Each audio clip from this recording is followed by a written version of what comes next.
soir, il y a déjà un début d'ambiance, c'est pas mal. Bienvenue à cette édition locale, Université de Lyon Saint-Étienne, des deux bassins, pour ma thèse en 180 secondes. Alors je rappelle que partout en France, pendant ce printemps, les groupements d'universités sont en train de choisir leurs lauréats qui vont nous représenter, qui vont les représenter pour une finale nationale qui se passe le 3 juin à Nancy. C'est une opération impulsée en national par le CNRS et la conférence des présidents d'université. Alors de quoi s'agit-il ? Il faut présenter son sujet de thèse en 180 secondes et pas 181 secondes. Ça nous vient d'Australie, 3 minutes thesis à la base, puis les Québécois par l'ACFAS, l'Association francophone du savoir, ont repris le concept en 2012 et en 2014. Pas mal de pays francophones s'y sont mis, dont la France, avec cette opération déclinée sur tout le territoire par le CNRS et la CPU. Je fais les 180 secondes moi aussi, alors j'ai le chronomètre. Alors le concept, eh bien écoutez, c'est déjà dur de soutenir une thèse, ça personne n'a de doute là-dessus, mais là on vous demande encore plus. Vous devez vous faire comprendre, chers doctorants. Vous devez être compréhensible par tous, et je sais que vous en êtes possible parce que vous êtes déjà là, vous avez été présélectionné. Je sais que vous allez faire partager votre passion, et je sais aussi qu'il y aura quelques traits d'humour et qu'on va passer une bonne soirée, donc je pense qu'on peut dès à présent vous encourager.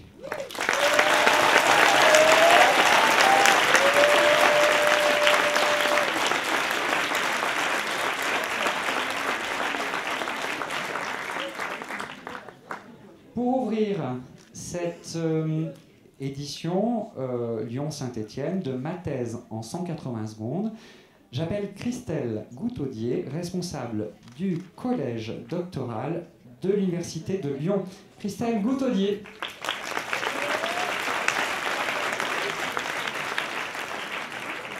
Merci, bonsoir à tous et merci d'être venus aussi nombreux pour encourager nos jeunes doctorants. Au nom de son président, le professeur Khaled Bouabdallah, donc l'Université de Lyon est ravie de vous accueillir en ces nouveaux locaux pour la finale locale du concours Ma thèse en 180 secondes. L'université, fidèle à ses missions, reçoit en cette occasion tous les publics. De jeunes lycéens du lycée Jacques Brel de Vénissieux, avec lequel nous avons de fortes interactions depuis plus d'1 an autour d'un véritable travail pédagogique pour leur donner le goût des sciences. Ils sont accompagnés de leurs enseignants et, je crois, de la proviseure du lycée. Je vous remercie d'être là.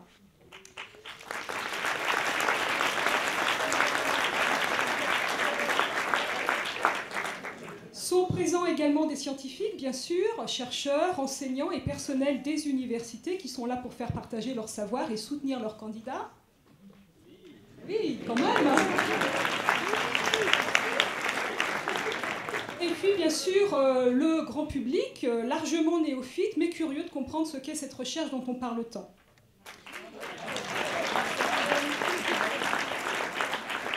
Le site de Lyon-Saint-Étienne compte 5400 doctorants.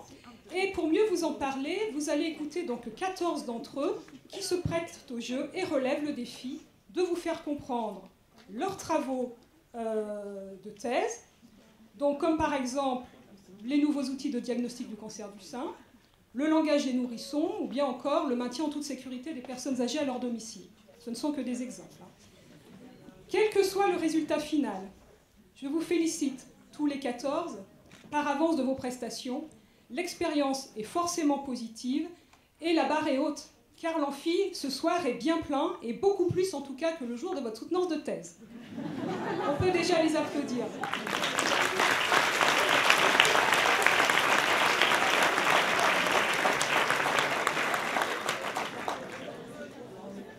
Juste avant de vous laisser la scène, il convient de remercier nos partenaires, la MGEN, la CASDEN, Lyon Capital et Doctéo, ainsi que le soutien du programme Avenir Lyon-Saint-Étienne et la région Rhône-Alpes. Enfin, rien n'aurait été possible sans le travail des équipes de l'Université de Lyon, en particulier le service des études doctorales, Michael, merci, et puis tous les autres, le service de la communication, Isabelle et ses acolytes, bien sûr la délégation Rhône-Auvergne du CNRS qui nous accompagne, et puis l'ensemble des personnes, donc plus ou moins invisibles, mais en tout cas qui se sont mobilisées autour de cet événement. Je vous souhaite donc une bonne soirée et comme je l'ai déjà dit aux doctorants tout à l'heure, surtout, faites-vous plaisir.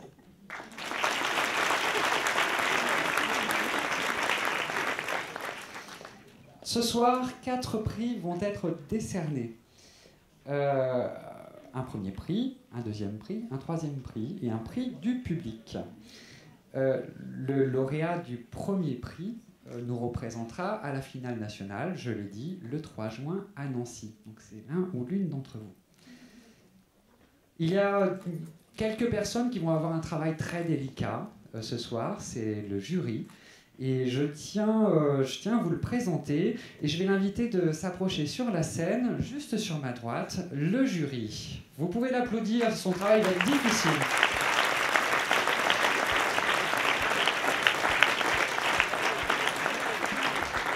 Nous avons dans le jury Roberto Vargiolou, Isabelle Garcin, donc Roberto Vargiolou, qui est docteur, ingénieur de recherche de l'École centrale de Lyon, Isabelle Garcin-Marou, professeur des universités Sciences Po Lyon, Guillaume Lamy, journaliste Lyon Capitale, Corinne Hoge, chargée de mission pour la direction de la prospective et du dialogue public au Grand Lyon.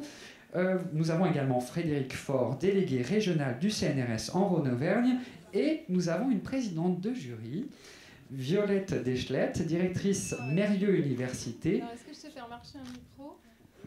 Oui, je pense qu'il va marcher, c'est bon. Bonsoir à tous. Bon, alors, dans quel état d'esprit? Je crois qu'on est heureux, on est honoré. Voilà, on veut d'ores et déjà vous dire bravo à nos 14 candidats, vous dire que si vous êtes là, c'est que vous avez déjà été présélectionnés. Vos présentations sont sûrement captivantes et qu'on est plein de bienveillance et d'admiration en amont de vos présentations. Donc profitez-en, donnez le meilleur de vous-même, faites-vous plaisir et on est tous les 6 avec vous, de tout cœur. Merci beaucoup. Et je vous invite à rejoindre vos classes. Alors je crois qu'on approche le moment fatidique. Là, j'ai mon premier candidat qui se dit « Ouh, loulou, Yaya, et ça va être mon tour. » Non. Ouais.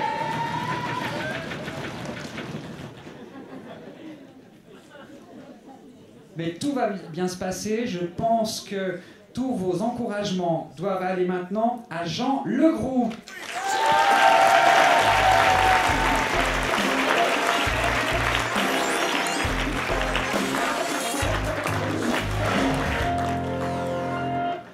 Jean Legroux, alors un Nantais qui prend déjà son 80 c'est l'accueil de la Coupe du Monde 2014 et des JO 2016, les impacts des projets de transport sur la justice socio-spatiale à Rio de Janeiro.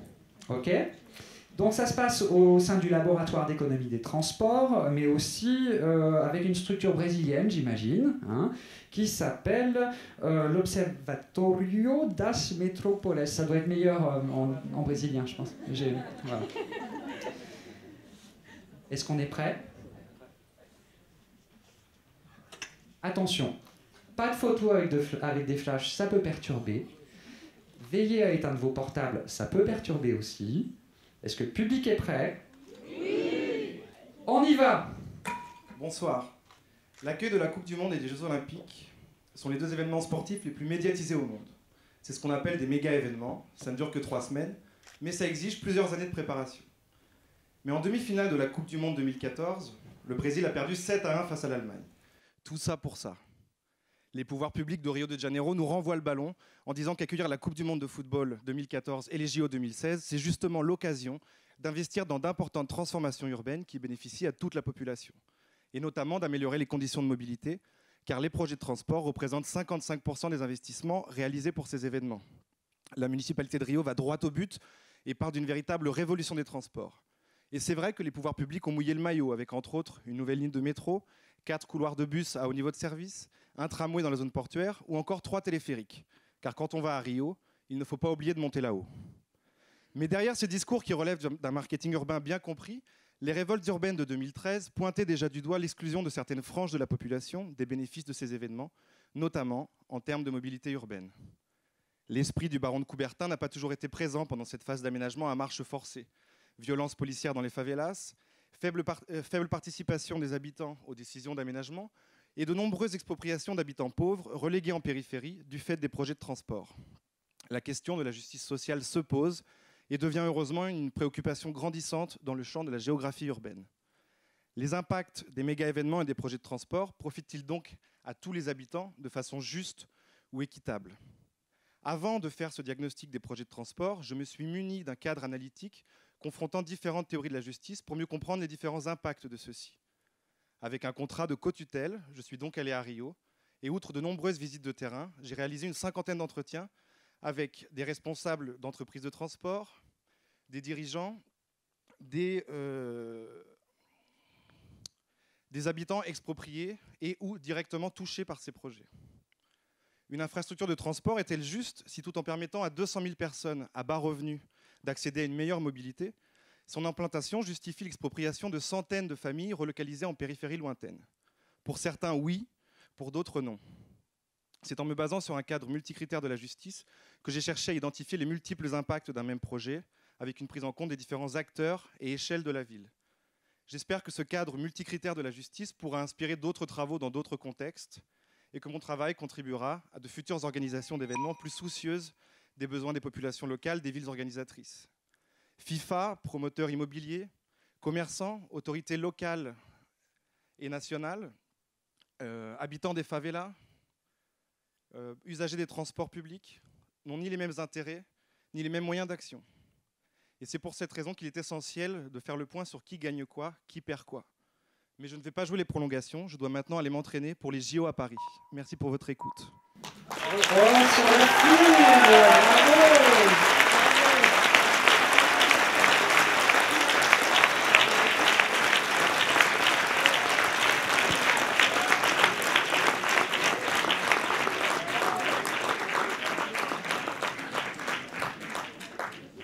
Merci, tu nous as lancé, on va pas s'arrêter comme ça et j'appelle tout de suite la deuxième candidate de ma thèse en 180 secondes, Université de Lyon, la très efficace Élise Bertel.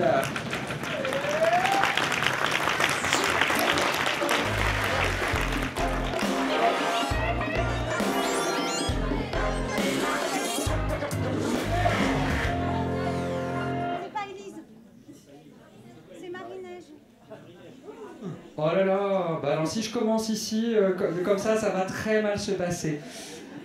Tu t'y attendais pas de passer en deuxième?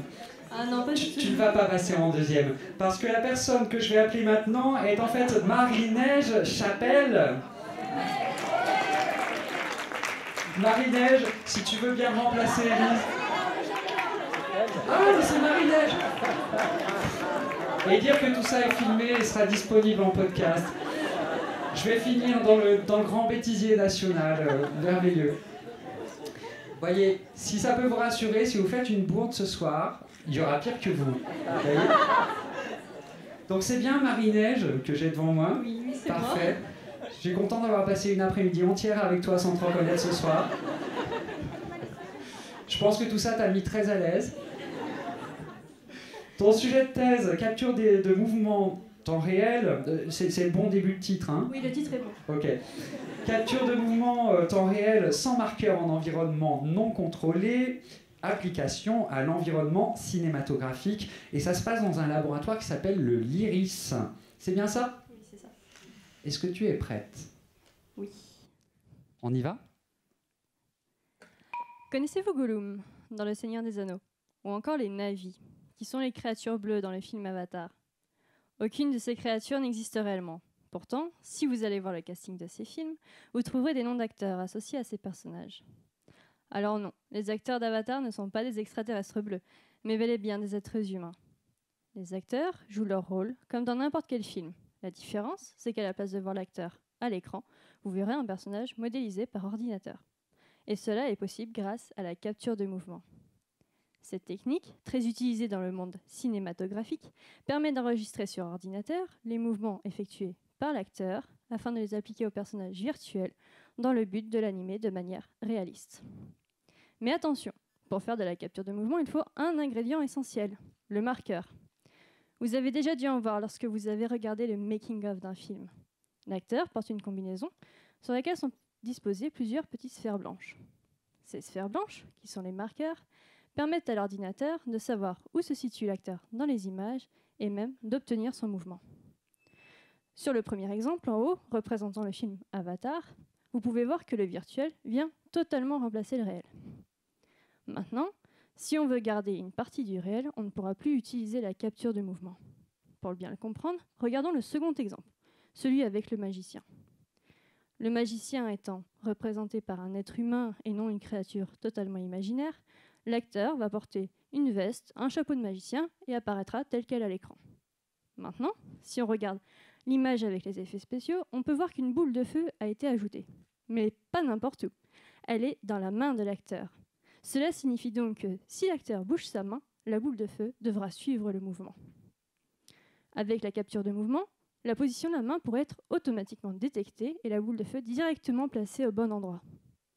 Mais sans les indications des marqueurs, un ordinateur est totalement incapable de reconnaître un être humain, parce qu'il ne sait pas ce que c'est. D'un autre côté, on ne peut pas ajouter des marqueurs sur le costume du magicien, parce que aller voir au cinéma un magicien avec des petites boules blanches, c'est vraiment pas terrible. Du coup, la capture du mouvement est actuellement impossible à mettre en place pour ce genre de cas. Et les effets spéciaux sont intégrés à la main par les équipes de post-production dans chacune des images, ce qui est un travail long et fastidieux. Vous l'aurez compris, mon travail consiste donc à proposer une solution qui permette de faire de la capture de mouvement sans marqueur. Pour cela, je recherche un maximum d'informations dans les images que je vais par la suite combiner pour indiquer à l'ordinateur où se situe l'acteur dans les images. Mon travail permettra d'élargir le champ d'application de la capture de mouvement, accélérant ainsi l'intégration des effets spéciaux par les équipes de post-production, intégrant ainsi les effets spéciaux un peu comme par magie. Merci. Bravo Marie-Ève.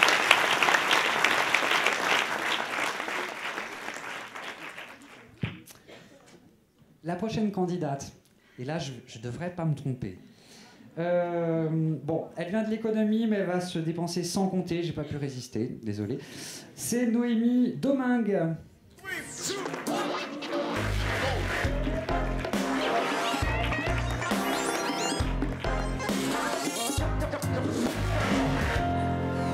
Dominguez, oui.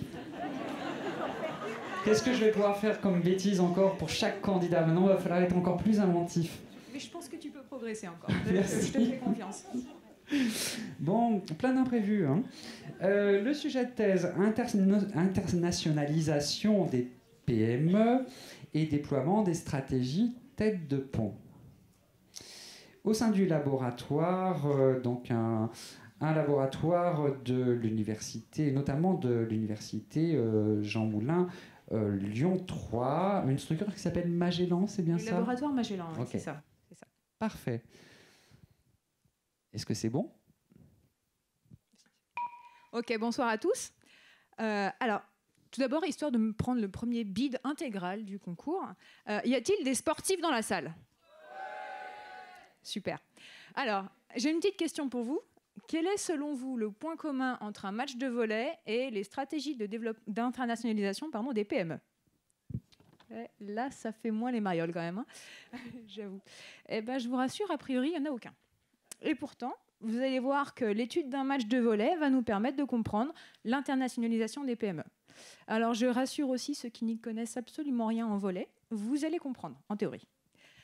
Alors, il faut savoir que les PME, c'est 99,8% des entreprises et 60% de l'emploi en Europe. Donc, comprendre ce qui motive leurs actions est essentiel. Alors, si on revient un petit peu sur le cas de notre match de volley, vous voyez notre superbe photo ici. Un joueur qui reçoit le ballon dispose de plusieurs options. Il peut soit renvoyer directement la balle, soit la transmettre au passeur qui dispose à son tour de deux options, renvoyer directement ou la transmettre à l'attaquant qui se chargera de terminer l'action. Son comportement va dépendre à la fois de la stratégie qui a été déployée en interne et aussi des effets extérieurs, les mouvements de surprise, etc., etc. Eh bien, figurez-vous que les PME suivent exactement la même logique. Une PME qui se développe à l'international a plusieurs options. Elle peut soit exporter, soit passer par un intermédiaire, soit créer une filiale, soit, c'est relativement nouveau, réexporter depuis une filiale. On appelle ça une stratégie tête de pont. Tout comme pour le joueur de volley, son comportement va dépendre à la fois des ressources et des compétences qu'elle a en interne, mais aussi des effets liés à l'environnement et aux individus qui sont à l'extérieur de l'entreprise. Alors, pourquoi est-ce que les PME décident de créer des filiales, de réexporter depuis des filiales? Comment est-ce qu'elles s'y prennent? Quelles sont les difficultés qu'elles rencontrent? Pourquoi est-ce qu'un territoire va se retrouver attractif pour certaines et pas pour d'autres? Et au final, une stratégie tête de pont est-elle réellement plus profitable qu'une autre stratégie? Voilà un petit peu les questions qui guident notre recherche. L'objectif de nos travaux, c'est d'essayer d'aider les entreprises dans leur développement international. Pour cela, nous nous basons sur l'étude de cas de 5 PME manufacturières de la région Rhône-Alpes et nous essayons de comprendre les motivations, les actions entreprises, les difficultés rencontrées, voire les solutions apportées. En faisant ça, nous souhaitons aider les PME dans leur démarche d'internationalisation, mettre en avant leur savoir-faire, leur expertise et, on l'espère, peut-être valoriser un petit peu plus le savoir-faire français à l'étranger. Voilà, merci. Tout le monde a compris, c'est bon? Merci beaucoup.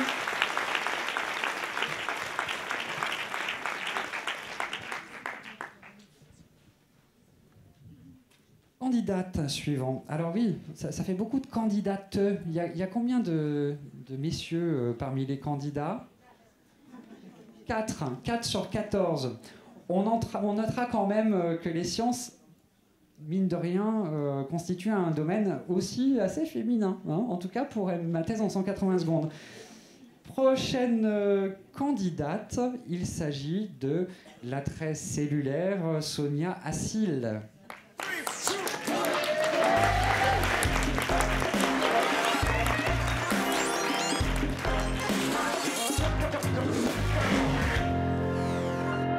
Sonia Assil, mécanisme d'activation des cellules dendritiques plasmacytoïdes par les cellules infectées par des virus, donc j'ai compris le mot virus. Membre du Centre international de recherche en infectiologie. Est-ce que tu es prête? Oui. C'est vendredi soir. Soirée entre amis, on se retrouve et bien sûr on trinque. Cette tradition nous vient du Moyen-Âge, un temps où l'empoisonnement était monnaie courante. Lorsqu'une personne nous servait à boire, on entrechoquait son verre avec le sien, de manière à ce qu'un peu du contenu de chacun des verres passe d'un verre à l'autre. On dissuadait ainsi l'indélicat potentiel de tenter de verser quelques potions mortelles dans notre breuvage, le sien s'en retrouvant contaminé également. Mais cette stratégie ne décourageait pas forcément l'indélicat qui, cumulant décidément les qualités, déciderait d'être téméraire et prendrait tout de même le risque d'être empoisonné. Imaginez maintenant que vous avez un très bon ami, votre ami d'enfance, Jean-Claude, qui est capable, on ne sait comment, de résister à l'empoisonnement, ce qui est plutôt intéressant pour lui. Et ce qui est intéressant pour vous, c'est qu'il est également capable de détecter le goût du poison dans n'importe quelle boisson, vous évitant ainsi de finir sur le sol, agité de convulsions et la bave aux lèvres, ce qui en soirée n'est pas très élégant, vous en conviendrez. De la même manière, nous avons tous dans notre corps des cellules particulières du système immunitaire qui reconnaissent non pas du poison, mais des virus. Ces cellules, les cellules dendritiques plasmacytoïdes, jouent le rôle de sentinelles des infections virales. Mais le virus est malin. Il infecte des cellules cibles et se multiplie à l'intérieur, bien à l'abri du système immunitaire qui veille dehors. Pourtant, de la même manière que Jean-Claude reconnaît le goût du poison dans la boisson sans être empoisonné, les PDC peuvent détecter le virus caché dans les cellules infectées sans être elles-mêmes contaminées. Elles activent ensuite un mécanisme de défense immunitaire contre le virus que l'on appelle réponse antivirale. Mais comment les PDC reconnaissent-elles le virus caché dans les cellules infectées? Comment Jean-Claude détecte-t-il le poison dans la boisson? L'objectif de ma thèse est de répondre à cette question. Nous avons montré que les PDC n'activent une réponse antivirale que lorsqu'elles entrent en contact étroit avec les cellules infectées. Ces dernières transmettent ensuite des éléments du virus aux PDC qu'ils reconnaissent comme des signaux de danger et activent une réponse antivirale. Et comme toute guerre produit des dommages collatéraux, une réponse antivirale trop importante peut avoir des effets néfastes. Il n'est donc pas très prudent de l'activer dans tout le corps pour combattre une infection qui n'est localisée qu'à un endroit précis. Pourtant, de nombreux traitements antiviraux sont administrés de manière généralisée, ce qui induit des effets secondaires. Il est donc important de comprendre ce mécanisme d'activation de la réponse antivirale par contact cellulaire, localisé à l'endroit de l'infection, de manière à améliorer les stratégies thérapeutiques. Et je voudrais, pour finir, remercier toutes les PDC, ces Jean-Claude Delombre, qui œuvrent chaque jour pour nous protéger contre ces virus qui menacent d'empoisonner notre vie. Merci à vous. Merci, et merci à Jean-Claude aussi.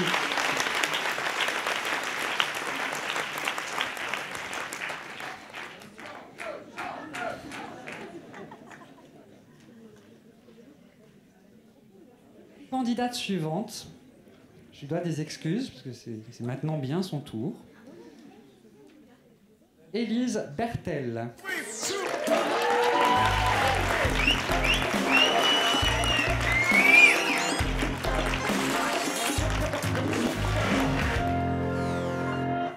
Élise Bertel, étude de l'implication de la protéine oncosuppressive BRCA1 dans la régulation de la traduction des ARN messagers. C'est bien ça. Merci. Une thèse donc au sein du Centre de recherche en cancérologie de Lyon. Oui. Prête? Il faut y aller. Allez. Ça va bien se passer. C'est bon. Bonsoir à tous. Alors moi, je travaille sur le cancer du sein. Je sais, le cancer, c'est effrayant. Mais j'espère qu'on va passer 180 secondes sexy, puisque je vais tout de même vous parler de la poitrine féminine. Alors le cancer, c'est ce qui arrive lorsque notre organisme se dérègle. Mais pour bien comprendre comment ça arrive, il faut dans un premier temps comprendre ce qui se passe quand tout va bien. Chez les femmes en bonne santé, il existe de nombreux mécanismes qui s'assurent que nos cellules se photocopient correctement tout au long de notre vie. Si on imagine notre organisme comme un réseau de grands carrefours, on comprend bien que si l'on veut que tout fonctionne normalement, il faut que la circulation soit fluide, que les problèmes occasionnels de trottoirs, de chaussées ou de signalisation soient rapidement réglés. Si ce n'est pas le cas, ces problèmes vont bloquer le carrefour dans un premier temps et s'étendre en bloquant la circulation de la ville entière. On a réussi à identifier les acteurs principaux ayant un rôle majeur dans la détection et la réparation de ces accidents. Ce sont certaines protéines qui sont codées par notre ADN. Elles forment un système très bien hiérarchisé, un peu à l'image des forces de l'ordre. La protéine que j'étudie, la protéine BRCA1, qui signifie littéralement en anglais « cancer du sein », va être le lieutenant en chef qui va organiser ses troupes, notamment lorsque l'ADN est endommagé, suite à une exposition au soleil ou à une mutation ponctuelle dans le code génétique. Le lieutenant BRCA1 va s'assurer que l'ADN est correctement réparé. Malheureusement, chez certaines femmes, le lieutenant BRCA1 est en arrêt maladie dans le sein. Il est moins présent et personne n'est là pour le remplacer. Ses adjudants n'ayant pas autant de pouvoir que lui dans ce quartier chaud qu'est le sein, les accidents y sont de plus en plus nombreux. Et si rien n'est fait, ces accidents vont se multiplier et provoquer un cancer du sein chez ces femmes. Et c'est là que j'interviens. Mon but, c'est de comprendre comment le lieutenant BRCA1 régule ce carrefour. Quels sont les ordres qu'elle donne et à qui lorsque tout fonctionne normalement. Ceci afin de mieux comprendre ce qui arrive quand le cancer apparaît. Actuellement, on ne dispose d'aucun moyen pour savoir si le lieutenant BRCA1 est défaillant. Avec la technologie actuelle, on n'arrive pas à le détecter directement. C'est pour cela qu'il nous faut déterminer quels sont les adjudants dirigés par cette protéine. Ainsi, chez les femmes qui risquent de développer un cancer du sein suite à un défaut de réparation de l'ADN, je serai en mesure de déterminer quel adjudant peut servir de biomarqueur qui indiquerait au médecin que le lieutenant est défaillant et donc orienter ces femmes vers un traitement et un suivi très personnalisé et donc plus efficace. Je terminerai par répondre sans doute à la question que vous vous posez depuis que j'ai commencé cet exposé. Non. Ce n'est pas une photo de moi sur la diapositive. Désolée. Merci.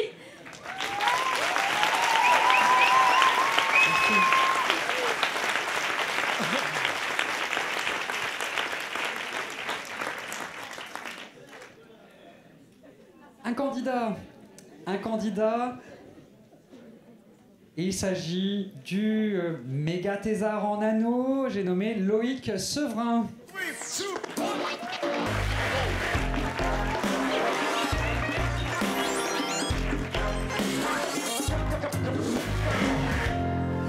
Bonjour. Oh, un titre simple, un suivi de trajectoire d'un sujet dans un living lab. un sujet qui est développé au sein de l'Institut des nanotechnologies de Lyon. On est parti pour 180 secondes et pas une de plus. J'ai un gros problème. Ma grand-mère, je l'adore, mais elle me fait un peu peur. Quand je vais chez elle, ça va, mais je me rends bien compte que des problèmes de santé apparaissent. C'est pas grand-chose, mais si on laisse faire avec le temps, ça peut devenir handicapant. En plus, j'habite à Lyon, elle est à Valenciennes, autant dire que je ne vais pas y aller tous les week-ends. Le téléphone ? J'y ai bien pensé, mais quand je l'appelle, j'ai jamais un avis objectif. Ça va toujours.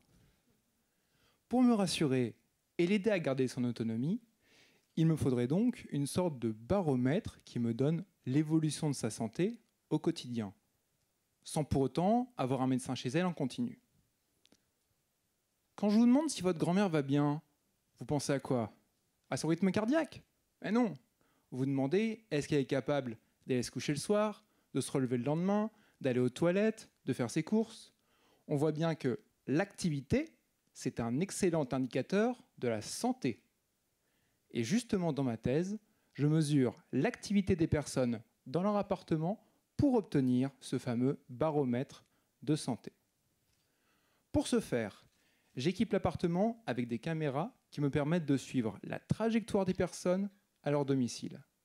Je peux ainsi détecter des baisses d'autonomie ou des améliorations. Et si une personne n'arrive plus à vivre comme elle en avait l'habitude, je peux cibler ce qui pose problème et voir comment adapter l'environnement en conséquence. Et là, vous allez me dire, bon, il est bien gentil, son système, ça a l'air pas mal, mais il est quand même en train de nous mettre des caméras partout, et moi, j'ai pas envie d'un système de surveillance à la Big Brother chez moi. Et vous avez effectivement raison de vous inquiéter. Sachez quand même que dans ce domaine, je suis plutôt petit joueur. En France, un assureur propose déjà à ses clients des bracelets connectés gratuits, qui peuvent même déboucher sur un tarif préférentiel si vous bougez suffisamment. En échange, l'assureur va simplement récupérer vos données de fréquence cardiaque, de position GPS, de nombre de pas par jour, et j'en passe. Quand je vois ça, je me dis que j'ai une chance énorme. Je suis dans une structure publique qui me permet de mettre l'accent sur la protection des données et pas sur leur rentabilité, pour savoir qui doit avoir accès à quoi dans l'intérêt du patient.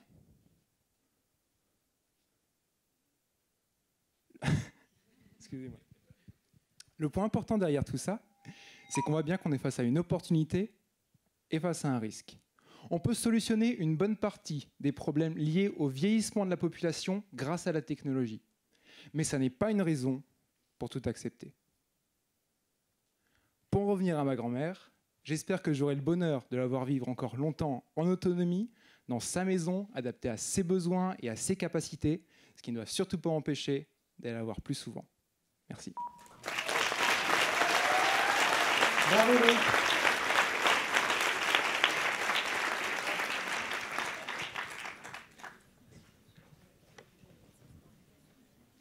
Pour continuer cette édition 2015, Université de Lyon, je vais appeler la très musicale Leslie Lemarchand.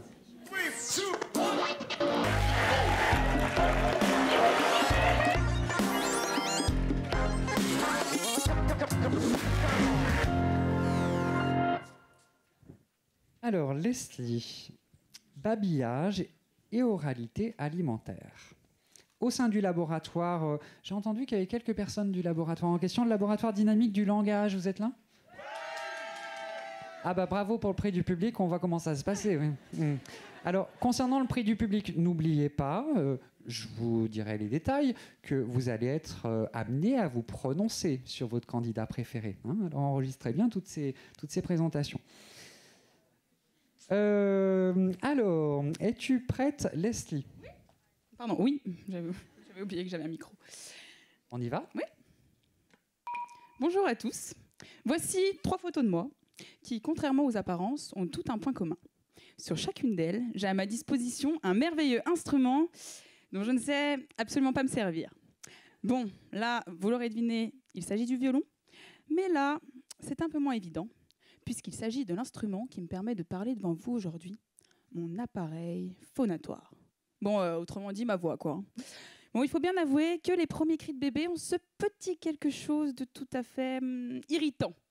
Mais bon, c'est parce que, comme le futur violoniste, le nourrisson débute son apprentissage. Et donc, à l'instar d'un André Rieu en herbe qui va faire ses gammes avant de se lancer dans une partition, le bébé va, pendant les premiers mois, apprendre à maîtriser son instrument vocal. D'abord, il va produire des sons isolés, en faisant, entre autres, vibrer ses cordes vocales. Puis, lorsqu'il commence à maîtriser ces sons, il va les combiner et leur donner un rythme. Et ce rythme est permis grâce à l'apparition d'un geste. Et quel est ce geste ? Le mouvement vertical de la mandibule. En effet, c'est l'apparition de ce mouvement vertical qui va permettre l'émergence d'une étape clé dans l'acquisition du langage, le babillage. Mais si, vous connaissez, c'est le babillage qui est à l'origine du légendaire « ba ba ba ba ». Mais l'une des particularités de cet instrument, c'est que, comme vous le voyez là, il ne nous sert pas uniquement pour parler, mais il nous sert aussi pour une autre fonction, et pas des moindres, c'est manger. Et alors pour ça, le bébé, il n'a pas besoin de leçons, parce qu'il est capable, dans les minutes qui suivent l'accouchement, de s'alimenter au sein de sa mère ou au biberon. Néanmoins, pendant les premiers mois, et ce malgré son envie effrénée de goûter à sa première purée lentilles-brocoli, le bébé ne va pouvoir manger que du lait. Car, comme pour la parole, il ne maîtrise pas encore les gestes qui lui permettront de manger de tout. Et là encore, un geste est à l'origine de l'apparition de la mastication. Et quel est ce geste ? Le mouvement vertical de la mandibule. Cela vous rappelle-t-il quelque chose ? Et oui, curieusement, ce geste est à l'origine de l'apparition de la mastication et du babillage. Et c'est cette étonnante coïncidence qui est à l'origine de ma thèse. L'objectif est de déterminer dans quelle mesure les mouvements de la mandibule impliqués dans l'alimentation sont également impliqués dans la parole et si des troubles de la mastication sont aussi liés à des troubles du babillage. Si c'est le cas, et je fonde beaucoup d'espoir là-dessus, mon travail permettra à plus long terme l'élaboration d'un outil diagnostic précoce des dysfonctionnements articulatoires indispensables pour une rapide prise en charge des enfants. Personnellement, si ce genre d'outil avait pu exister dans le cadre de la musique quand j'ai commencé le violon, je pense que mon entourage aurait été ravi que je sois prise en charge très rapidement. Parce qu'au bout de 10 ans de pratique, de ne toujours pas réussir à enchaîner 2 notes, vous pensez que c'est normal ?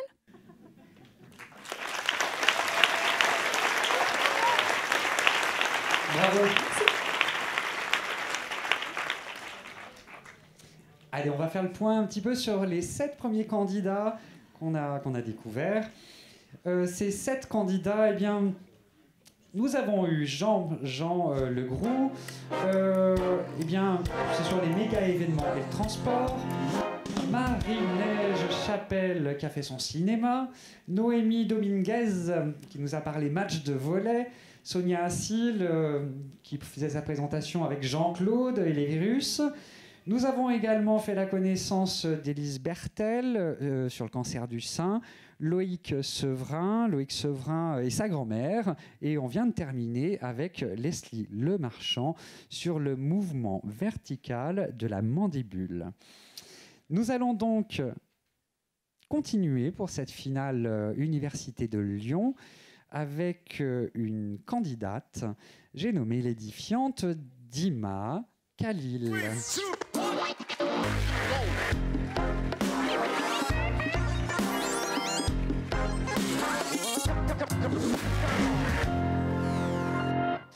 Antibiorésistance des mycoplasmes de ruminants, mécanisme, support génétique et évolution. Une thèse qui est développée au sein de l'unité mixte de recherche mycoplasmose des ruminants. Est-ce que tu es prête ? Je suis prête. Face à une situation de danger, il y a 2 sortes de comportements. Il y a ceux qu'on appelle les défaitistes, ceux qui ont peur, ceux qui baissent les bras avant même d'essayer et laissent leur destin s'écrire tout seul sans la moindre réaction ou défense. Et il y a les autres, les courageux, ceux qui croient que l'avenir leur appartient et qui font le maximum pour rester debout, affronter la situation et survivre. Vous vous demandez pourquoi je vous raconte tout ça ? Tout simplement parce que dans le monde bactérien, les micro-organismes se comportent de la même façon vis-à-vis des traitements antibiotiques.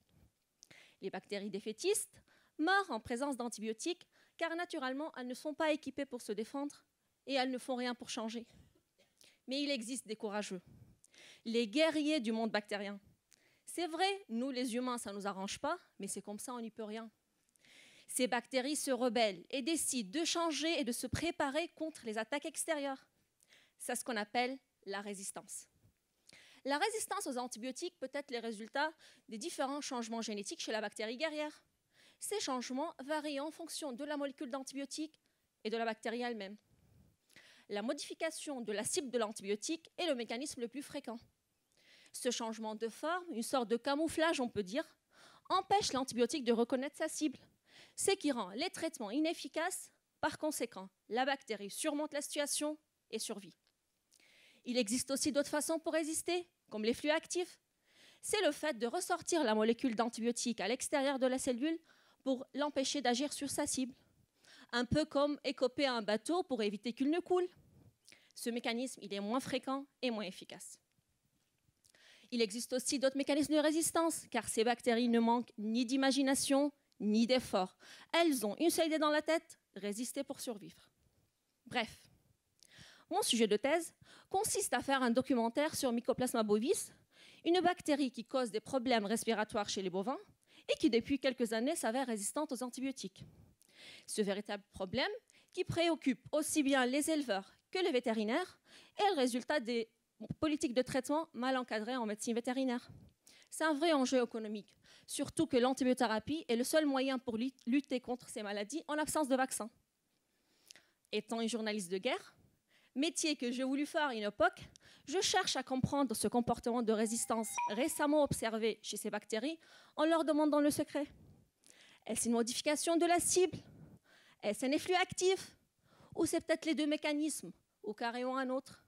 Ce documentaire, avec toutes les révélations et les témoignages, sera diffusé lors de ma soutenance de thèse prévue fin 2016. Notez bien la date et au plaisir de vous revoir. Merci. Merci beaucoup. Le candidat suivant, il va tout simplement nous téléporter. Il s'agit de Mathieu Babaz.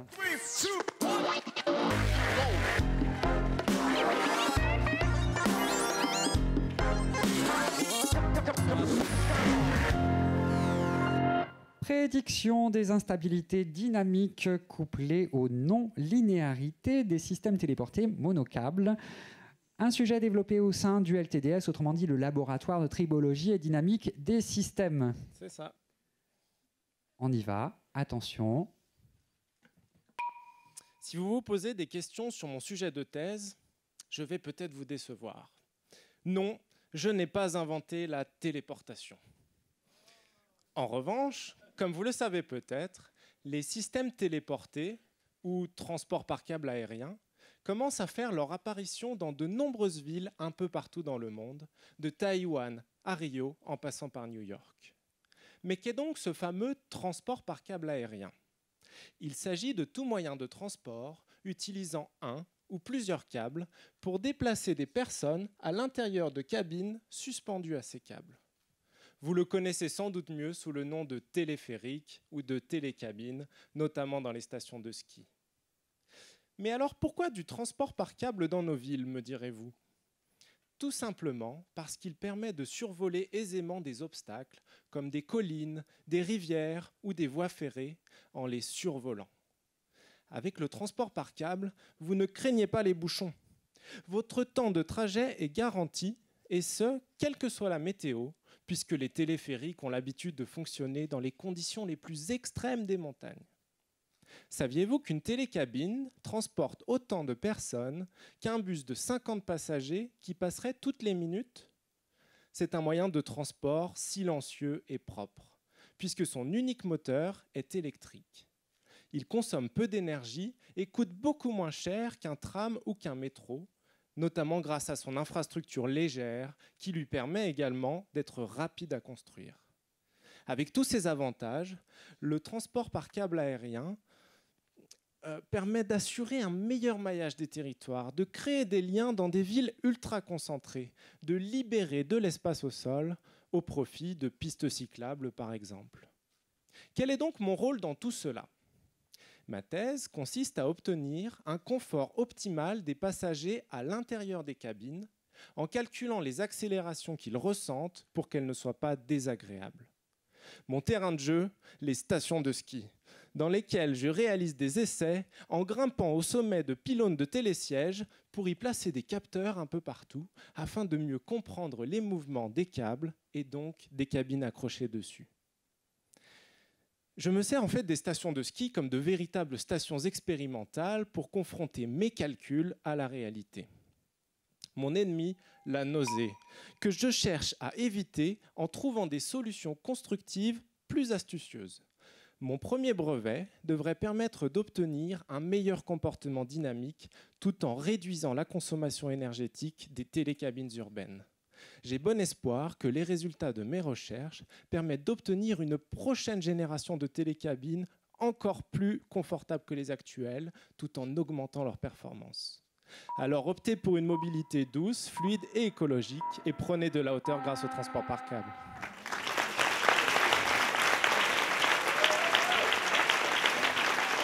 Alors, on va commencer par là. Ça, c'était un timing de chez Timing. Cela dit, je me tourne vers le jury. Quand ça tombe pile sur stop, on fait quoi? Oui, quel rang le jury? C'est là-bas, voilà.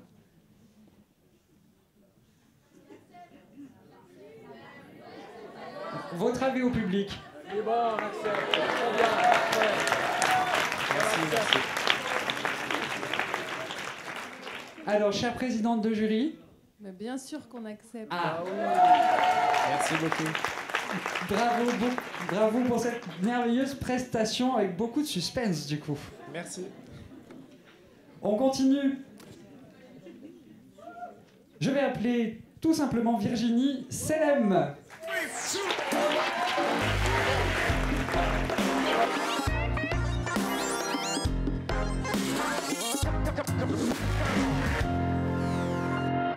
Virginie Selem, étude de la contribution des processus non conscients dans l'orientation attentionnelle émotionnelle. C'est ça. Côté émotion, ça va comment là? Ça va super. Un sujet qui est développé au sein du laboratoire EMC. Et on va y aller. Attention. Imaginez que vous êtes en train de vous balader dans la rue avec votre ami. Tout en marchant, vous discutez, quand soudain, sur votre chemin, vous voyez apparaître un homme avec un pistolet à la main. Votre attention, qui était encore consacrée il y a quelques millisecondes à la conversation que vous aviez avec votre ami, a été attirée automatiquement vers cet homme qui représente une potentielle menace pour vous. Faisons un arrêt sur image. À ce moment-là, que se passe-t-il dans votre cerveau? Eh bien, pour le comprendre, il faut que je vous explique comment fonctionne notre attention. Tous les jours, nous sommes constamment bombardés d'informations. Par exemple, lorsque vous marchez dans la rue avec votre ami, vous avez vu des voitures, des personnes, entendu des sons, peut-être même senti des odeurs. Et si parmi toutes ces informations, je vous demandais de me dire de quelle couleur était le manteau du petit garçon que vous avez croisé quelques secondes à peine avant de voir l'homme armé, vous ne pourriez pas me répondre, et c'est normal. En fait, nos ressources attentionnelles sont limitées. C'est-à-dire que nous n'avons pas la capacité pour traiter toutes ces informations. Nous les sélectionnons et nous portons notre attention qu'à celles qui en valent la peine. Eh bien, dans ma thèse en psychologie cognitive, j'ai fait l'hypothèse que c'est la pertinence d'un événement qui fait que cet événement va attirer votre attention. La pertinence, c'est l'importance d'un événement pour vous, à un moment donné, en fonction de vos buts et de vos besoins. Pour simplifier les choses, si c'est l'heure du goûter et que vous avez faim, et que je vous propose un gâteau au chocolat, ce sera pertinent pour vous. Par contre, si vous venez de sortir de table et que vous n'avez pas faim, même si je vous propose ce même gâteau au chocolat, ce ne sera pas pertinent pour vous. Vous l'avez compris, la pertinence varie en fonction de vous, du moment et de vos besoins. Mais ce qu'il faut retenir, c'est qu'un événement pertinent attirera automatiquement votre attention. Maintenant, vous comprenez pourquoi l'homme armé a attiré votre attention. Il menaçait votre survie et était donc pertinent pour vous. Aujourd'hui, j'ai validé mon hypothèse et j'ai même été plus loin. Mes travaux montrent que votre cerveau est capable de détecter la présence d'un événement pertinent, même si vous ne le percevez pas consciemment. Prochainement, il sera possible de mettre en place des techniques de rééducation et d'orientation de l'attention qui permettront aussi bien à des patients qu'à des sujets sains de maîtriser, voire d'améliorer leur attention. Vous ne le savez peut-être pas, mais votre attention est une ressource précieuse puisque c'est d'elle que dépend votre perception du monde et vos interactions avec ce monde. Alors, merci de votre attention. Bravo.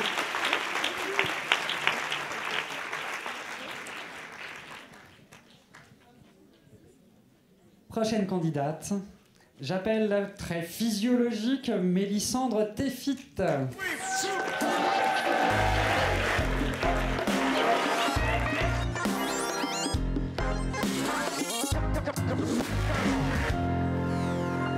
Mutualisme, hôte, microbiote, effet des bactéries commensales sur la physiologie de la mouche drosophile, un sujet développé au sein de l'Institut de génomique fonctionnelle de Lyon.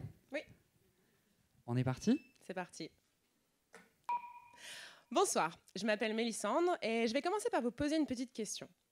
D'après vous, quel est le point commun entre les produits qui sont représentés sur les images derrière moi ? Alors, même si le travail de floutage a été extrêmement bien réalisé, et d'ailleurs je dois dire que même comme ça en gros plan, c'est encore plus impressionnant. Cela dit, je suis sûre que vous avez tous reconnu la plupart de ces produits. Et ce qui les rassemble, c'est qu'ils contiennent tous des bactéries vivantes, que l'on appelle des bactéries probiotiques. Alors les probiotiques, c'est quoi ? Eh bien, selon l'étymologie du mot, probiotique signifie littéralement « pour la vie ». Et effectivement, tous ces produits sont vendus dans le but de booster les défenses immunitaires, de favoriser la digestion et ainsi d'améliorer notre santé. En réalité, ces produits, ces bactéries probiotiques, sont issus principalement de ce qu'on appelle le microbiote, qui correspond à l'ensemble des bactéries non pathogènes qui vivent associées constamment avec vous, avec moi, et également avec tous les animaux, quelle que soit l'espèce à laquelle ils appartiennent. De plus en plus, on reconnaît l'importance de ce microbiote et de son association avec notre organisme. Et pour cause, le microbiote représente jusqu'à 10 fois plus de cellules dans un corps humain que nos propres cellules humaines. Donc on se doute bien que la présence de ces milliards de bactéries est sans doute loin d'être anecdotique. Cependant, même si l'importance du microbiote ainsi que les effets bénéfiques des bactéries probiotiques sur la physiologie sont reconnus depuis longtemps et de plus en plus vantés, on est encore loin de comprendre exactement les mécanismes sous-jacents. Et c'est là que mes mouches et moi entrons en scène. J'utilise la mouche drosophile comme modèle d'étude afin de comprendre ces mécanismes. Vous savez, ce petit moucheron qui nous emmène dans la cuisine quand on a des fruits un peu trop mûrs à la maison ? Eh bien justement, ces fruits en fermentation représentent un milieu très riche en micro-organismes, avec lesquels la drosophile est donc elle également associée tout au long de sa vie. Et de manière assez impressionnante, en cas de carence alimentaire, la présence d'une seule de ces bactéries permet à la drosophile de se développer jusqu'à 2 fois plus rapidement. Et cette bactérie, elle s'appelle Lactobacillus plantarum et elle est déjà commercialisée en tant que probiotique. Mais le problème, c'est qu'on ne sait pas exactement comment elle fonctionne. Donc moi, mon travail de thèse maintenant, c'est de savoir si cette bactérie probiotique a également d'autres effets bénéfiques sur la physiologie de son hôte, notamment sur sa fécondité, son métabolisme, sa capacité à résister à différents types de stress. Ainsi, la drosophile, ce modèle qui a déjà permis de nombreuses et importantes découvertes scientifiques, contribuera maintenant, je l'espère, à la compréhension du dialogue essentiel qui existe entre notre corps et ses partenaires microscopiques. Et avec un peu de chance, d'ici la fin de ma thèse, je serai capable de vous dire si ça vaut vraiment le coup d'acheter tous ces produits. Merci. Bravo.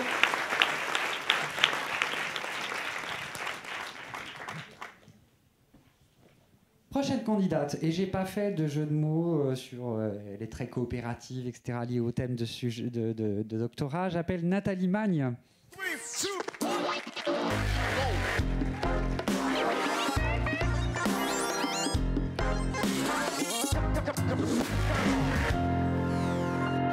Analyse comparative de la qualité de l'emploi dans les scopes et dans les entreprises classiques. Au sein du laboratoire Triangle. C'est ça.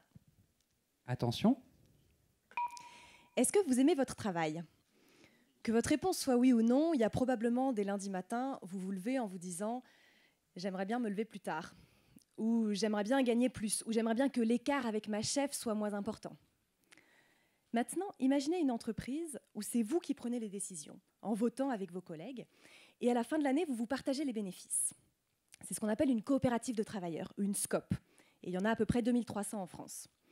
Est-ce que vous pensez que dans une entreprise comme ça, la qualité de l'emploi serait supérieure ? C'est ça mon sujet de thèse. Alors, vous allez me dire, oui, il n'y a pas besoin d'y passer 3 ans, il n'y a qu'à comparer. On prend Hatchoum qui travaille dans une coopérative, et puis Grincheux qui travaille dans une entreprise classique, et puis on leur demande, sur une échelle de 1 à 10, vous êtes satisfait combien ? On compare. Sauf que ça pose 2 problèmes. Le premier problème, c'est que c'est très subjectif. Par exemple, on a prouvé que les femmes se disent beaucoup plus satisfaites dans leur emploi en moyenne, alors que, objectivement, leurs conditions de travail sont pires. Et puis, le deuxième problème que ça pose, c'est qu'on ne sait pas si Hatchoum il est plus satisfait parce qu'il est dans une coopérative ou pour plein d'autres raisons. Parce que Hatchoum est plus jeune, il est dans une entreprise plus petite, Hatchoum c'est une femme, enfin, on ne peut pas savoir. Il nous faudrait 2 individus exactement identiques, sauf qu'il y en a un qui est dans une coopérative et pas l'autre. Or, on n'a pas ça. Prenons l'exemple des inégalités de salaire. J'essaye de savoir s'il y a moins ou plus d'inégalités de salaire dans les scopes. Je voudrais avoir 2 entreprises identiques, sauf qu'il y en a une qui est en coopérative et pas l'autre. Je n'ai pas ça. Donc je prends une base de données de l'INSEE, qui me donne des infos sur toutes les entreprises françaises. Alors sur les salaires, bien sûr, sur le fait qu'elles sont en coopérative ou pas, évidemment, mais aussi sur tout ce qui peut influencer les inégalités de salaire. Le secteur, la taille de l'entreprise, les conventions collectives, etc. Et comme ça, j'écris une équation qui simule la situation où j'aurais 2 entreprises exactement identiques. J'arrive alors à isoler l'effet coopérative sur les inégalités. Qu'est-ce que je trouve ? Je trouve qu'il y a effectivement moins d'inégalités dans les scopes, mais de manière très particulière. Il y a moins d'inégalités, c'est l'écart surtout entre les cadres et les ouvriers qui est réduit. Et par contre, l'écart homme-femme ou l'écart entre les anciens et les nouveaux, il est à peu près le même que celui des entreprises classiques. Alors vous allez me dire, oui, mais tout ça c'est en moyenne. Après, forcément, ça dépend des coopératives. Et vous aurez bien raison. Et c'est pour ça que la deuxième partie de ma thèse, elle est plus qualitative. Il s'agit d'aller dans les coopératives pour essayer d'expliquer cette diversité et pour demander aux salariés qu'est-ce qu'ils choisissent comme critères pour distribuer les salaires comme ça. Est-ce que c'est des critères d'efficacité ? Est-ce que c'est des critères de justice ? Et dans ce cas-là, qu'est-ce que c'est un salaire juste ? Etc. Alors pour l'instant, je ne peux pas encore vous dire si vous seriez vraiment plus heureux en travaillant dans une coopérative, mais je peux vous dire que votre chef gagnerait peut-être un peu moins, vous peut-être un peu plus, et en tout cas que vous auriez votre mot à dire sur la question. Bravo, merci.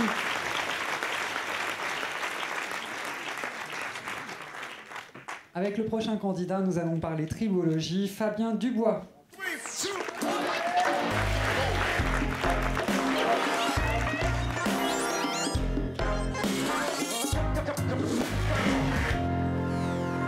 Fabien Dubois, tribologie des moteurs piézoélectriques, application spatiale et médicale, et c'est au sein d'un laboratoire qui s'appelle le LAMCOS. Tout à fait. On déclenche le compte à rebours. C'est parti. La tribologie, c'est la science du frottement. Parmi vous, qui s'est déjà amusé à poser des verres sur une nappe et à la tirer d'un petit coup sec ? Imaginez maintenant ce qu'il se passerait si on jouait à 2. Chacun a un bout de la nappe. Je commencerai par la tirer très lentement, de quelques centimètres, pour que les verres, par adhérence, se déplacent avec elle. Puis mon partenaire la tirerait très vite, et toujours de quelques centimètres, pour que la nappe glisse sous les verres, tout en revenant à sa position d'origine. Puis je la retirerai très lentement, puis la retirerai très vite. Petit à petit, les verres vont se déplacer vers celui qui tire lentement. Grâce à quoi ? Grâce au frottement entre les verres et la nappe. Eh bien, l'objet de ma thèse est de reproduire et d'optimiser ce frottement à l'échelle du micromètre, soit 1/10 de la largeur d'un cheveu, pour créer des moteurs miniatures et très précis. Mais premièrement, comment déplacer une nappe de quelques micromètres au lieu de quelques centimètres ? Remontons dans le temps. En 1880, les frères Pierre et Jacques Curie découvrent la piézoélectricité, ou comment convertir une énergie électrique en mouvement mécanique. En appliquant un courant électrique à un matériau piézoélectrique de la taille de ma phalange, celui-ci va se déformer de quelques microns. Ça y est, nous avons trouvé notre candidat pour tirer la nappe. Mais revenons à nos moutons tribologiques. Pourquoi vouloir s'acharner à déplacer des objets micron par micron grâce au frottement? Voici un exemple d'application pour le domaine médical. La prise quotidienne de médicaments est contraignante pour les patients dans le traitement de nombreuses maladies. Pour diffuser les principes actifs directement dans l'organisme, de manière ciblée, autonome et régulière, la valve piézoélectrique est une solution. Elle est biocompatible pour ne pas être rejetée par l'organisme. Elle est miniature pour ne pas gêner le patient dans sa vie de tous les jours. Et finalement, elle est suffisamment précise pour délivrer le bon dosage de médicaments adapté à chaque patient. De la même manière que la nappe permettait de déplacer les verres, le moteur piézoélectrique va déplacer un piston dans la valve pour pousser petit à petit les médicaments vers l'organisme. Actuellement, donc, les moteurs piézoélectriques fonctionnent, et ce, grâce au frottement.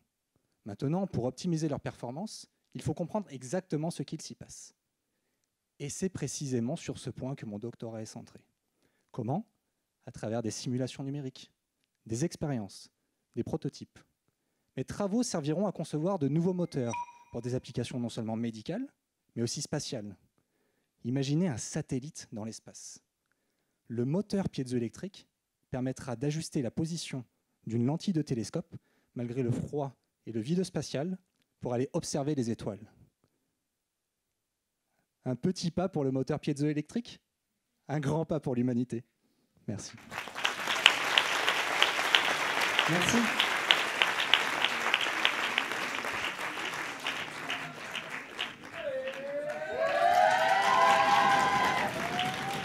Et on arrive à la dernière candidate, Laurie-Anne Sapet-Triomphe.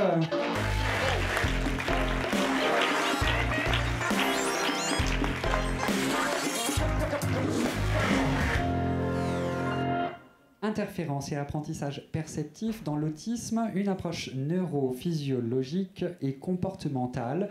C'est un sujet qui est développé au sein du Centre de recherche en neurosciences de Lyon, au sein de l'équipe même précisément dynamique cérébrale et cognition. Es-tu prête? Oui. Vous vous êtes sans doute déjà retrouvé dans une gare en heure de pointe, au milieu d'une foule agitée et d'un brouhaha incompréhensible. Maintenant, au lieu de cette image floue, imaginez que vous perceviez en détail tout ce qui se passe autour de vous. Chaque personne et mouvement, les odeurs, les moindres bruits, des lumières clignotantes, tout cela simultanément, amplifié, donc très intensément. Submergé par cet afflux envahissant de sensations, vous voudriez probablement fuir. Eh bien, ce genre de situation est fréquent pour les personnes avec autisme. Il y a 1% de la population qui est touchée par ce trouble du développement cérébral. Cela s'exprime par des difficultés pour comprendre les interactions sociales et par cette perception intense qui peut les submerger, mais qui peut aussi prendre la forme de compétences extraordinaires. C'est par exemple le cas de l'artiste autiste ayant redessiné la ville de New York dans tous ses détails après ne l'avoir survolée qu'une seule fois. Et il existe tout un spectre de formes d'autisme, des plus repliées ne parlant pas, à des formes moins sévères au langage très élaboré, comme le syndrome d'Asperger. Dans ma thèse de neurosciences, je cherche à comprendre comment les personnes avec syndrome d'Asperger perçoivent le monde. J'ai déjà montré que ces individus ont une perception très fine, mais qui peut parfois nuire à la compréhension. Par exemple, ils vont percevoir un sourire, avec tous ses détails, plutôt que sa forme globale. Ils auront donc plus de mal à bien l'interpréter. Au lieu de se représenter l'image moyenne d'un sourire, certaines personnes avec syndrome d'Asperger mémorisent la liste de chaque sourire de chaque personne rencontrée, ce qui complexifie encore plus les interactions sociales. En fait, nous nous créons en permanence ces images internes qui nous aident à comprendre le monde qui nous entoure et à appréhender des situations nouvelles puisqu'elles nous en donnent les grandes lignes. Mes résultats suggèrent que les personnes avec syndrome d'Asperger se créeraient des images internes trop précises et donc difficilement généralisables à d'autres situations. Je cherche désormais à comprendre l'origine de cette perception particulière et de la construction de ces images internes si précises en explorant l'anatomie et le fonctionnement de leur cerveau. Pour cela, j'utilise des techniques d'imagerie cérébrale pendant que des personnes avec syndrome d'Asperger font des tâches de perception. L'une des hypothèses est que la communication entre régions cérébrales serait différente entre ces personnes et le reste de la population. Ainsi, en comprenant tous ces mécanismes du comportement au cerveau, j'espère contribuer à trouver comment rendre les situations quotidiennes moins éprouvantes pour eux et à valoriser leurs compétences pour que les personnes autistes soient mieux insérées dans notre société. Merci.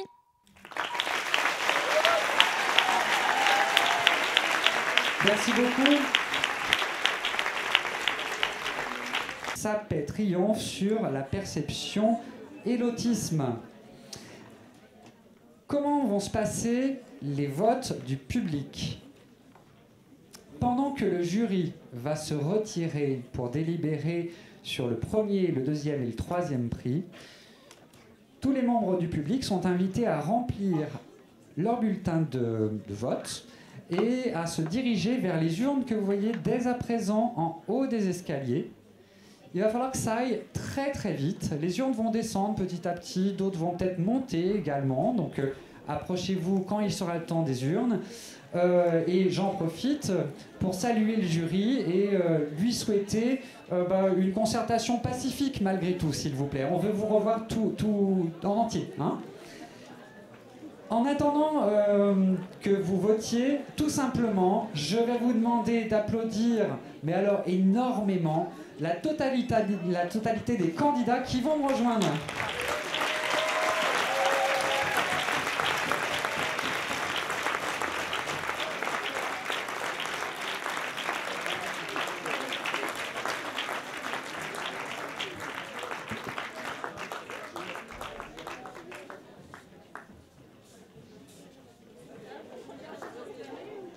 Alors, quel que soit le résultat, approchez-vous et même avancez-vous. On va serrer les rangs un petit peu, un maximum. Pourquoi pas faire 2 rangs d'ailleurs? Tenez, mesdemoiselles, mesdames, avancez-vous au premier rang. C'est parfait. Alors, quel que soit le résultat, hein, quel que soit le prix du public, le premier prix, le deuxième prix, le troisième prix, je crois qu'on est tous d'accord pour vous dire que peu d'entre nous seraient capables de faire ce que vous avez fait ce soir. C'était d'un très bon niveau. Je propose qu'on les encourage et qu'on les applaudisse une nouvelle fois.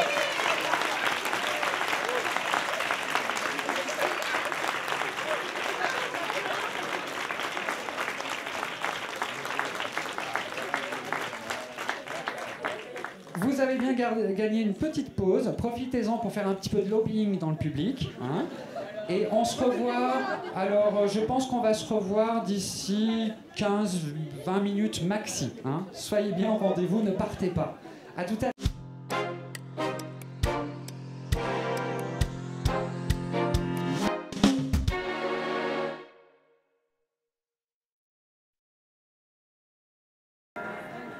Je crois qu'on y est.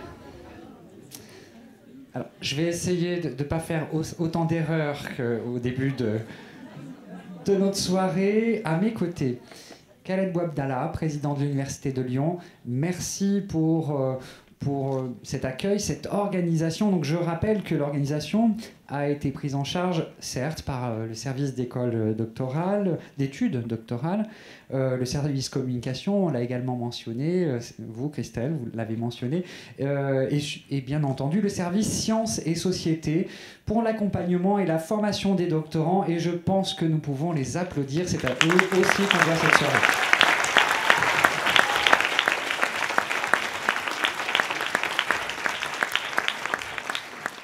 À vos côtés, Khaled Bouabdallah, sur votre droite, nous avons également Nadia Bourgin, qui est chargée relations enseignement supérieur et recherche, partenaire de l'opération.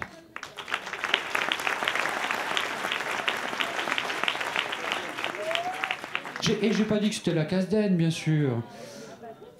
À votre droite, nous avons Christelle Coutaudier, responsable du service des études doctorales.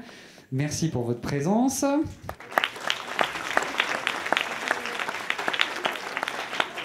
Tout à droite, nous avons la présidente MGEN Rhône, Madame Sigrid Bonnet, également partenaire de l'opération. Et alors, je finis un petit peu par vous, Violette Deschlette. Vous êtes donc la présidente de ce jury, directrice de Mérieux Université. Alors, approchez-vous de moi. Une question toute simple. Est-ce que ça a été difficile? Ça a été horriblement difficile. Non, ça a été vraiment très compliqué. Parce que vous étiez tous excellents. Et de choisir entre excellent et excellent, c'est compliqué. Donc on a voté, revoté, re-revoté. Et par élimination, on a réussi à choisir nos 3 championnes. Voilà. Et ce que je voudrais dire aussi, c'est qu'on est conscient de notre rôle. On a l'impression que, en jouant ce rôle ce soir, on intervient un peu dans vos vies. Et du coup, voilà, on voudrait vous dire un grand bravo à tous. On espère que ceux qui gagneront ce soir, que ça portera ses fruits. Et puis pour tous les autres, voilà, vous dire qu'on est conscient de l'enjeu de ce soir et qu'on vous félicite néanmoins tous, les 14. Voilà. Bravo et merci. Et nous allons remettre, pour commencer, le 3e prix du jury.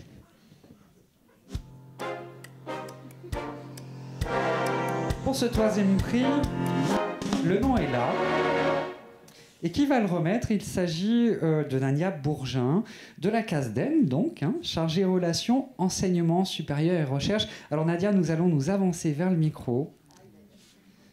Vous voyez, c'est bien marqué 3e prix, on est d'accord, vous vérifiez quand même. Il y a bien marqué un nom ici. Eh bien, allons-y, devant le micro. Alors, le 3e prix, c'est mademoiselle Sonia Assil.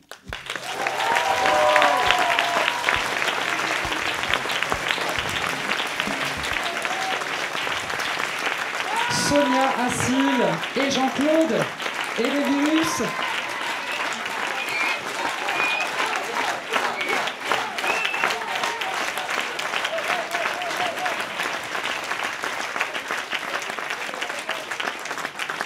Si tu le veux bien, approche-toi, un petit mot, ne serait-ce que comment tu as vécu ce moment qui est un petit peu un moment fort quand même, j'imagine. C'était vraiment une bonne expérience et donc je remercie les membres du jury et je vous remercie aussi vous pour votre accueil et voilà, vive les PDC et vive Jean-Claude. Reste avec nous, je t'en prie. Je te remets cette petite mallette, également un chèque cadeau qui accompagnera tout ça. Et on arrive au 2e prix. Alors le 2e prix va être mis par la MGEN et précisément sa présidente Rhône, Sigrid Bonnet.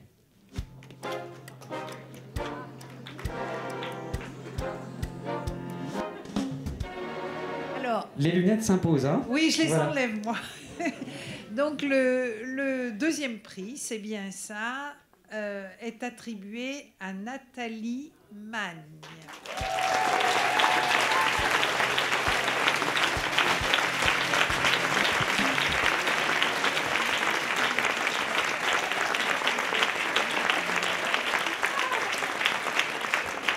Nathalie Magne et les coopératives, je t'en prie.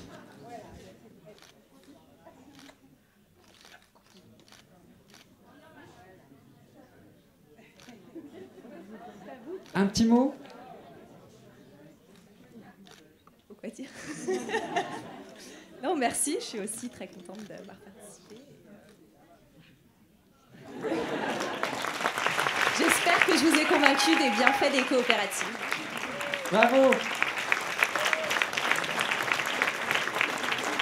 Et également un chèque cadeau. Bon, ça va? Je devrais pas me tromper, il en reste que 2. Hein, il y a le prix du public aussi. Hein. Non, c'était pas une erreur. Hein, Alors, c'est bien le 1er prix. Alors, si je me trompe pas, c'est la personne qui part à Nancy le 3 juin. Hein. On est d'accord? Ok. Alors, pour remettre ce 1er prix, j'appelle Khaled Bouabdallah, président de l'Université de Lyon.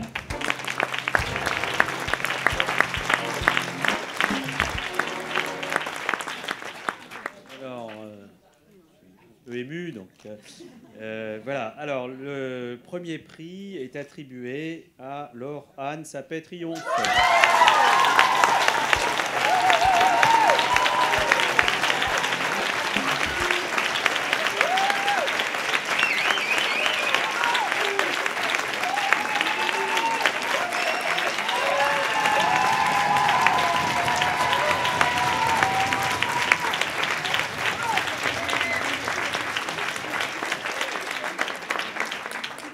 Merci beaucoup.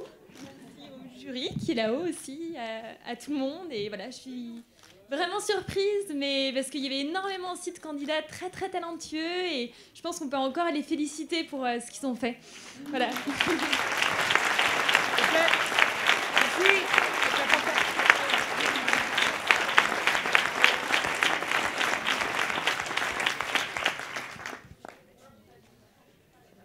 Pour ce prix-là, vous avez tous voté.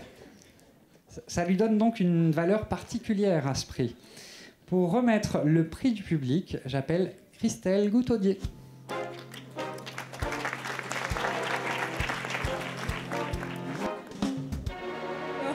Donc moi aussi, je m'associe encore une fois à toutes les félicitations de tous et puis du public aussi qui était nombreux et qui a bien joué le jeu. Et vraiment, on vous en remercie. Donc le prix du public est décerné encore à une jeune femme, Leslie Lemarchand.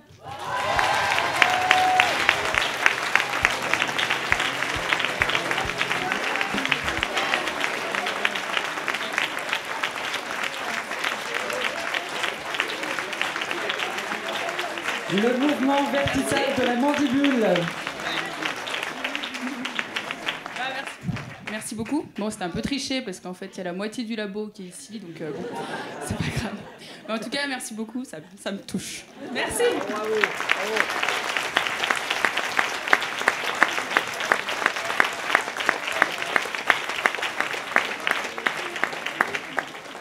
On vous remettra à chacun une petite mallette, à commencer par le premier prix, et il y aura une mallette également pour le prix du public.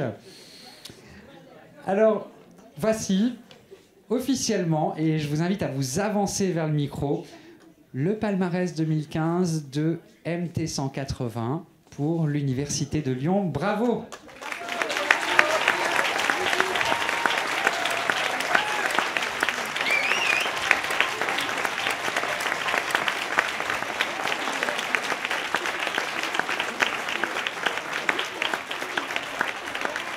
Alors, petite photo avec les partenaires, la présidente du jury, monsieur le président, madame la responsable des études doctorales. Avancez-vous auprès des lauréates 2015 de MT 180 pendant que tous les autres candidats de cette année vont venir nous rejoindre tout doucement pour la photo de famille après une journée pareille. On y va, on fait une photo, vous nous regardez. Alors, bravo Sonia. Allez-y, avancez-vous. Et on va former des rangs, tout simplement, derrière le premier rang, si vous voulez bien.